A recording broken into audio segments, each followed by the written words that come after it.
Muy buenas noches, señoras y señores. Estamos listos para dar inicio a la edición de Expresión TV. Hoy viernes 26 de junio del año 2015, año de la diversificación productiva y del fortalecimiento de la educación.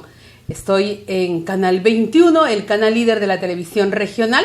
Ayer ha sido un día magnífico para el Perú. Nuestro seleccionado nacional nos ha dado un triunfo hermoso. Hemos podido gritar gol, gol, gol, gol de Paolo Guerrero, que la jugó con todo, pero en equipo, junto a todo el seleccionado nacional. Y ha demostrado que sí es posible darnos y que los peruanos sigamos vibrando con los juegos de la selección nacional en la cancha.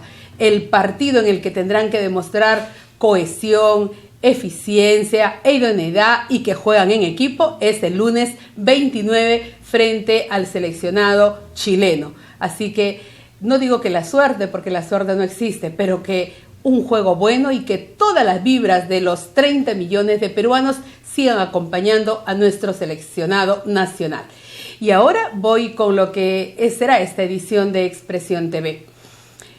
El señor Segundo Ordinola Zapata, administrador judicial de la empresa agroindustrial Tumán, ha buscado a Expresión para solicitar el derecho de réplica a todos los informes que hemos venido desarrollando a lo largo de estas semanas en la que los trabajadores azucareros de esta agroindustrial están en paralización de labores. 80 días. ¿Qué es lo que piden los trabajadores? El cese de la administración judicial, pero también piden la salida del grupo inversionista, que es el Grupo Oviedo. El señor Segundo Ordinola ha manifestado que su salida no es la solución a el problema de Tumán. Los huelguistas, según el señor Ordinola, están queriendo abusar del Estado de Derecho, que es una garantía para todos los peruanos. Aquí, en esta primera parte de la entrevista, vamos a escuchar a Segundo Ordinola Zapata, quien pone los puntos sobre las IES y después de varios días rompe su silencio. Veamos. La situación que atraviesa en estos momentos la empresa Tumán es bastante complicada, sobre todo porque la paralización de los trabajadores la ha llevado a una situación de improductividad o un perjuicio económico que se va a arrastrar hasta el próximo año y es posible hasta más. ¿Por qué se ha llegado a este clima tan conflictivo entre administración, directorio y trabajadores en Tumán? El problema comienza el 8 de abril por un retraso en la remuneración del mes de marzo. Nosotros ese mismo día, ante la paralización intempestiva de los trabajadores, tuvimos una reunión con ellos y nos comprometimos al pago del día 17 del mismo mes, compromiso que se cumplió. O sea, se cumplieron el pago de las remuneraciones del mes de marzo, pero de manera inusual ellos nunca presentaron un petitorio. Nosotros recurrimos a la Dirección Regional de Trabajo y esta, luego de una visita, declaró la huelga ilegal. Aún más, ¿no? Ellos solicitaron que de Lima viniera la Inspectoría Laboral a fin de, hacer llegar sus preocupaciones, y cuando llegaron plantearon 2 puntos. Primero solicitaron la salida del Grupo Oviedo de la empresa, que hasta ahora lo mantienen, y también la subrogación de la administración judicial. La Inspectoría le dijo que ellos trataban temas laborales, que lo que correspondía a la salida del Grupo Oviedo era un tema que correspondía a la Junta General de Accionistas, y la parte de la administración judicial tenía que verse necesariamente en el Poder Judicial. Por lo tanto, ellos no podían de ninguna manera resolver su reclamo. A pesar de estas reiteradas invocaciones de la Dirección Regional de Trabajo y de los inspectores para que se sienten a laborar, a conversar con nosotros, nunca lo hicieron. y mantienen una posición realmente obstinada, basada en una campaña psicológica de enormes falsedades, ¿no? Por decir, comienzan diciendo que la fábrica está desmantelada, cuando bien saben los trabajadores que en el mes de marzo o en el mes de abril de todos los años nosotros realizamos la reparación general de la fábrica. No solamente Tumán, en toda la industria azucarera y en todas las empresas del mundo se realiza una reparación general. Y la fábrica, aquel día que comienza la huelga, se encontraba desarmada por razones técnicas, pero sin embargo, ante el periodismo, hacen aparecer ellos que la fábrica está desarmada, que le asista a la empresa, como es que esa es la situación crítica en la que se encuentra, ¿no? Vayamos por partes. ¿Cuántos años tiene usted como administrador judicial? Tengo 8 años. 8 años. Ya, casi 9. La administración judicial de la que usted forma parte, junto a otras 2 personas, ingresó para que el Grupo Oviedo pueda cobrar la deuda que la empresa tenía con Transportes Carranza, después de la cesión de derechos, ¿cierto? Esta deuda era de 2 millones de dólares. 2 millones menos, ¿no? 2 Sí. millones, ¿no? ¿Cuánto le debe actualmente Tumán al Grupo Oviedo por esta deuda de Carranza? Ya, yo quisiera, digamos, puntualizar de dónde proviene la deuda con Transportes Carranza, porque no solamente es el año 2006, esto comienza el año 1983, en el sistema cooperativo, cuando la Asamblea General de Delegados, como autoridad suprema de la cooperativa, acuerda ningún contrato más con Transporte Carranza. ¿Qué servicio le brindaba Transportes Carranza? Carga. Transporte de carga de las bolsas de azúcar a Lima. Sin embargo, al año siguiente, el señor César Quintana Barbosa, desobedeciendo el mandato de la máxima autoridad de la cooperativa, hizo un contrato por 5 años. Al año siguiente, el año 85, el presidente del Consejo de Administración, el señor Esteban Quispe, dice, pero si la Asamblea ha acordado que no haya más contratos, rescinde el contrato, lo quiebra el contrato. Pero ya se tenía carácter legal. Ahí se inicia el juicio, el año 1985. Ese juicio lo perdimos en el año 93. Prueba de ello es que se reúne la Asamblea General de Delegados y acuerdan darle $1 millón a Transportes Carranza por daños y perjuicios y un contrato más hasta el 31 de diciembre del año 99. El año 98 vino el fenómeno del Niño y hubo un incumplimiento en las obligaciones con Transportes Carranza y se inicia un juicio. Ese juicio está hasta ahora, lo perdimos el 31 de diciembre del 99. Ese juicio desde esa época genera intereses que se incrementan a la deuda principal con Transportes Carranza. El contrato, la deuda inicial era de $1.478.000, más $296.000 de intereses, más costas y costos, $500.000, más $19.000 por costos procesales. Eso es la deuda con Transportes Carranza. 2 millones y medio. 2 millones y medio. Pero no es estática la deuda. Toda deuda genera intereses y acá se aplica un factor de actualización. Primero se pagan los intereses y de ahí se paga la deuda capital y por esa razón es que se ha demorado tanto. En este momento le debemos aproximadamente $210.000 más intereses. Ese es en este momento el saldo. $210.000 del capital. Del capital más interés. Fuera de interés. Fuera de interés. ¿Se ha incumplido el cronograma de pagos? No, mire, algo importante que quiero señalar. Supongamos que, permítame añadir la pregunta, supongamos que en el año yo tengo que pagar 10 cuotas. ¿Se pagaban todas las cuotas mensuales? Desde el año 2007 se han pagado siempre 4 cuotas, sin embargo en el año 2012 y 2013 se le pagaron solamente 2 cuotas, ¿no? Okay. Por razones económicas básicamente. Y se ha alargado, yo pienso, un año más, no por el factor de actualización de la deuda. Pero mucho más importante, porque a veces cuando uno supone que dice, ¿cómo es que la empresa no puede pagar $7,5 millones de soles? Momento, al 31 de diciembre del año 2005, la empresa debía 256 millones de soles, más el contrato con Transportes Carranza. ¿Cuánto eran las pérdidas al año 2005? 175 millones, o sea, cuando el Grupo Oviedo toma la administración de la empresa, teníamos 175 millones de pérdidas en los ejercicios de 2000 a 2005 y además una deuda de 256 millones más la deuda con Transporte Carranza. De esa deuda original de 256 millones hemos pagado 54 millones de soles y casi el 90% de la deuda con Transporte Carranza. Esas son las limitaciones económicas, porque nosotros, como ninguna otra gestión, comenzamos a pagar deudas. Ninguna gestión ha pagado como nosotros deudas. Y hemos pagado no solamente estas 54 millones, hemos pagado 135 millones en impuestos al gobierno central, hemos pagado a las AFP, hemos pagado la compensación por tiempo de servicios que jamás se pagó. Hemos dado algunas bonificaciones importantes para los trabajadores. En el 2010 hemos dado un aumento de 100 soles al básico. En el 2011 hemos reconocido la bonificación por asignación familiar que los mismos trabajadores nunca quisieron dársela. Fueron 75 soles más de aumento, más 120 soles más de reintegro que hasta ahora se viene pagando, porque la deuda fue de 8 millones de soles.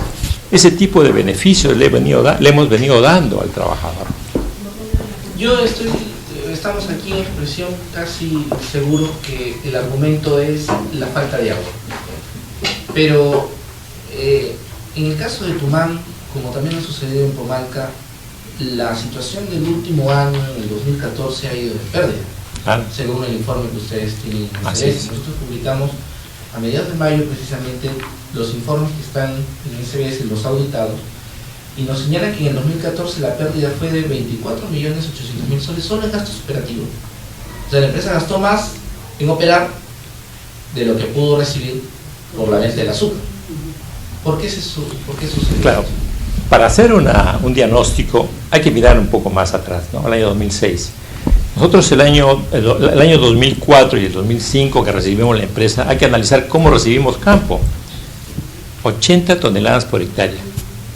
Los rendimientos más bajos en los últimos 35 años. Así heredamos. ¿Cuánto se había sembrado en aquel entonces? 515 hectáreas. Nosotros hemos sembrado mucho más. Nosotros en nuestro periodo hemos superado los récords de molienda y producción históricos de los últimos 100 años, el año 2013. Sin embargo, el año 2014 sí fue terrible.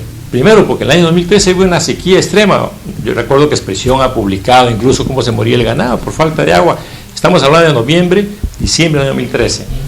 El año 2014, enero, febrero y marzo, según reportes periodísticos, se cerró Tinajones por falta de agua.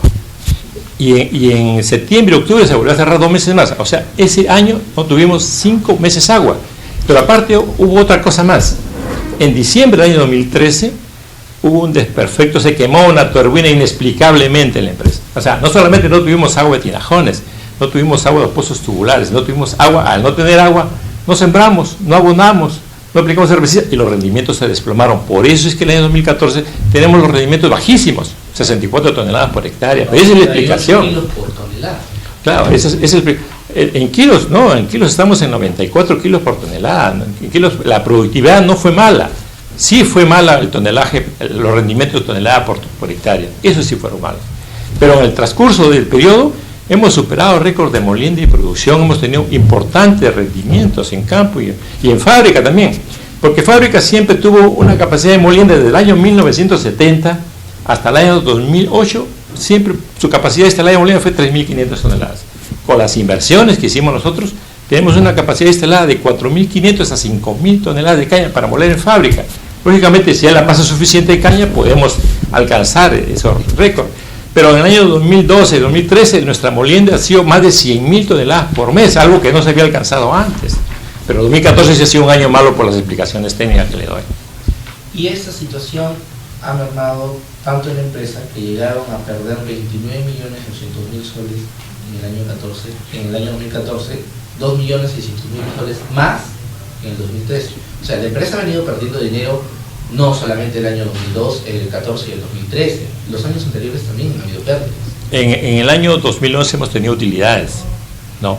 En el año 2012 efectivamente hemos tenido una pérdida, 2013, pero no son, lógicamente que son pérdidas y eso necesariamente, digamos, es un mal precedente presentar estados financieros deficitarios, pero comparados con la gestión pasada, la gestión pasada tuvo pérdidas por año de casi 45 millones de soles por año. ¿Usted es trabajador de Tumán? Sí, yo trabajo desde el año 1970, conozco perfectamente la historia de Tumán. ¿Estaba mejor administrada la empresa ahora que por los propios trabajadores? Le doy un indicativo. El año 1995 se da el decreto legislativo 802, ustedes recuerdan perfectamente. ¿Por qué se da el 802?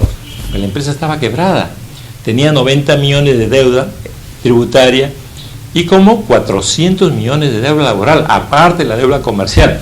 Entonces, cuando se da el decreto legislativo 802, se condona parte de la deuda tributaria y el Estado tiene una participación ahí. Pero aquel entonces la empresa Tumán y todas las empresas del sector nacional estaban quebradas. Por eso se da la 802. ¿Y eso qué es? ¿Qué es eso? Es simplemente consecuencia de malos manejos, de la suma de errores que hemos tenido a lo largo del tiempo. Yo quisiera explicar algo, por ejemplo, importantísimo. En el año 1970 éramos 1.450 trabajadores. 10 años después, éramos 3.500 trabajadores. Ingresaron 2.000 trabajadores más con el mismo nivel de molienda y producción. Entonces, no solamente ingresaron 2.000 trabajadores más, sino que hubo mejoras económicas y una flexibilización laboral con beneficios para los trabajadores. Hoy en estos momentos tenemos 2.300 trabajadores. ¿Es más de lo que necesita la empresa? Yo pienso que estamos en nuestro nivel, 2.300 trabajadores, sí, 2.300 trabajadores, pero tenemos un problema, por ejemplo. Nosotros tenemos trabajadores, hay problemas sociales, por ejemplo, aproximadamente 29 trabajadores que tienen una incapacidad física de poder trabajar. Sin embargo, por esa emoción social, los mantenemos ahí. Tenemos aproximadamente 25 o 26 trabajadores que tienen problemas de alcoholismo, de drogadicción. A veces faltan tanto, lo despedimos, pero lo volvemos a incorporar, porque pensamos que nos debemos de alguna manera a las familias tumaneñas y buscamos siempre un equilibrio. En nuestra gestión, desde año hasta antes de que comience esa huelga, no había una sola huelga en 6 años, porque había una armonía entre el trabajador y la empresa. Siempre hemos tenido puentes de entendimiento con el trabajador. No ha habido discrepancia de ninguna manera. ¿No cree que también esto se debe a que hubo medidas de hostilización contra los trabajadores? No, lo prueba el hecho de que, por ejemplo, en Tumán ha habido 12 despedidos al año hasta esta fecha. Lógicamente, después de la huelga se han cursado otras cartas, pero hemos siempre generado amnistías todos los años en Navidad para poder reincorporar, para que el trabajador... ¿Se han tenido que reincorporar como medidas cautelares? No, estoy hablando de una amnistía administrativa, ¿no? Por la cual han permitido el reingreso de la mayoría de los trabajadores que han sido despedidos durante ese año. Y de esa manera los hemos llevado perfectamente con el trabajador. Sin embargo, el obispo ha dicho que ustedes han vulnerado muchos derechos laborales y que incluso la parte laboral, tanto del Grupo Oviedo como de la Administración Judicial, lo han reconocido ante su despacho.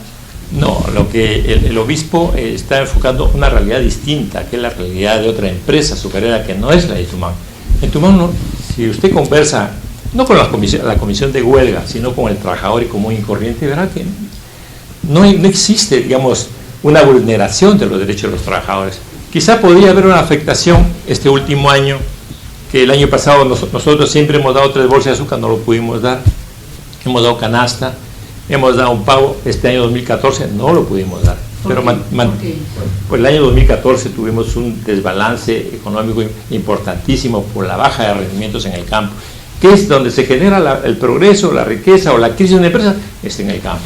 Pero este año, por ejemplo, nosotros comenzamos cambiando la historia. El año pasado compramos 28.000 sacos de urea de las 60.000 que necesitábamos. Este año, entre enero y marzo, ya teníamos comprado 21.000 sacos de urea. Estábamos abonando el 100% de los cultivos soja y de la caña de planta. Los rendimientos que se proyectaban para el próximo año iban a ser espectaculares. Bien, y ahora vamos a ir a la pausa comercial. Al regresar, seguiremos con el señor Segundo Ordinola Zapata, administrador judicial de la empresa agroindustrial Tumán, para quien el Poder Judicial ha pedido retome funciones nuevamente en esta azucarera y se pide las garantías con la Policía Nacional del Perú. Regresamos.